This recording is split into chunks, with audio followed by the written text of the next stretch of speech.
Hello everyone, పొద్దునే చేపల కూర చేయడం స్టార్ట్ చేశాను. ఈరోజు బ్రేక్ఫాస్ట్ వచ్చేసి సింపుల్గా ఉగ్గాని చేస్తున్నాను, త్వరగా అవుతుంది అనేసి.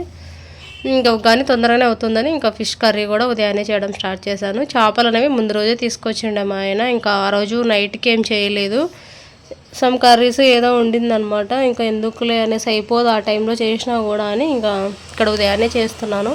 ఇంకా మధ్యాహ్నం నైట్కి తింటారు అనేసి. ఫిష్ కర్రీ ఎప్పుడైనా ముందే చేసి పెట్టుకుంటేనే టేస్ట్ బాగుంటుందన్నమాట.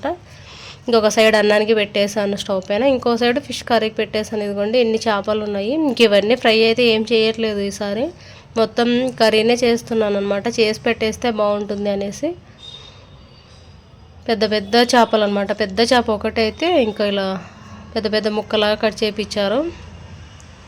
ఫిష్ కర్రీ చేసి అన్నం చేయాలి. ఇంకా రొట్టె అనేది ఏం చేయను, మధ్యాహ్నం నైట్గా ఉంటుంది ఎలాగో కర్రీ, అప్పుడు చేద్దాంలే అనేసి ఓన్లీ రైస్ చేస్తున్నాను. తర్వాత ఇంకా కూర అన్నం అన్నీ చేసి పిల్లలు టిఫిన్ తిని స్కూల్ వెళ్ళిన తర్వాత స్నాక్స్ కోసము గారెల పిండి ఉండనమాట, పాకము కాలుద్దాంలే అనేసి 11-11:30కి ఆ టైంలో స్టార్ట్ చేశాను. ఎక్కువ చేయలేదు, ఒక 10 వరకు అలా చేశాను అంతే, మొత్తం చేయలేదు. ఎప్పుడు కావాలంటే అప్పుడు వేడివేడిగా చేద్దాంలే అన్నట్టు ఉన్ననే అమ్మ వాళ్ళ ఊరు వెళ్ళొచ్చారు సెకండ్ సాటర్డే అప్పుడు. ఇంక అమ్మ చేసిండింది అనమాట, పాకం పెట్టి పంపించింది.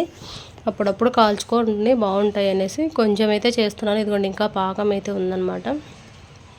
ఎప్పుడు తినాలనిపిస్తే అప్పుడు చేసేసేయచ్చు అనేసి ఇంకా అలానే పెట్టేశాను. ఒక 10 వరకు అలా కాల్చాను అంతే. పిల్లలు మధ్యాహ్నం తినడానికి ఇంటికి వచ్చారు కదా, అప్పుడు తినేసి మళ్ళీ స్నాక్స్కి అయితే తీసుకెళ్లారు. తలా 2లాగా పెట్టుకెళ్ళారు, ఒకటేసారికి అయిపోయాయి. బాగున్నాయి అనమాట, వేడి వేడి అప్పటికప్పుడు బాగా మెత్తగా ఉన్నాయి, చాలా బాగుండే. నేను ఒకటి తినేసాను. ఇంకో ఉదయం చెప్పాను కదా ఫిష్ కర్రీ అన్నం అనేసి, ఇంక ఇదిగోండి కర్రీ అన్నీ చేసేసాను.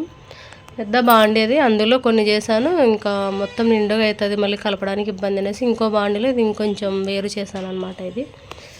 ఇది నాన్న స్టైల్లో చేశాను, ఇది నా స్టైల్లో చేశాను అనమాట. 2 రకాలు చేశాను. కొంచెం అమ్మ వాళ్ళకు కూడా వేసి పంపించాను.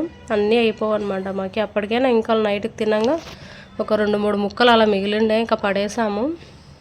చేపలు అంటాం కానీ ఇల్లంతా వాసన, మనుషుల దగ్గర కూడా అదే వాసన, ఏ సామాన్లు ముట్టుకున్నా అదే వాసన. ఇంకా ఉన్నదంతా నైట్ పడేసి ఉదయం అన్ని నీట్గా ఇంకా తుడిచేసాను. నైటే సామాన్లన్నీ కడిగి పెట్టేశాను. పిల్లలు వచ్చేలోపు మధ్యాహ్నం తినడానికి ఇవన్నీ ఇలా రెడీ చేసి పెట్టేశాను.